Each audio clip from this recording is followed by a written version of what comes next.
ప్రతి అడుగు తనకు తానే సాగింది నీ వైపు నా మాట విన్నంటూ నేనాపలేనంతగా భయపడకు అది నిజమే వస్తోంది ఈ మార్పు నీ కోతి చిందుల్ని నాట్యాలుగా మార్చగా నన్నింతగా మార్చేందుకు నీకెవ్వరిచ్చారు హక్కు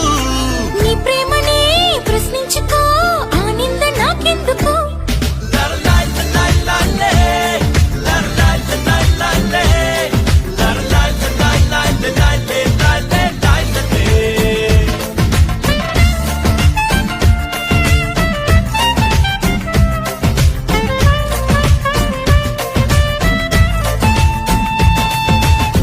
నిలువత్తము నిన్ను ఎప్పుడైనా నువ్వు ఎవ్వరు అని అడిగేనా ఆ చిత్రమే గమనిస్తున్నా కొత్తగా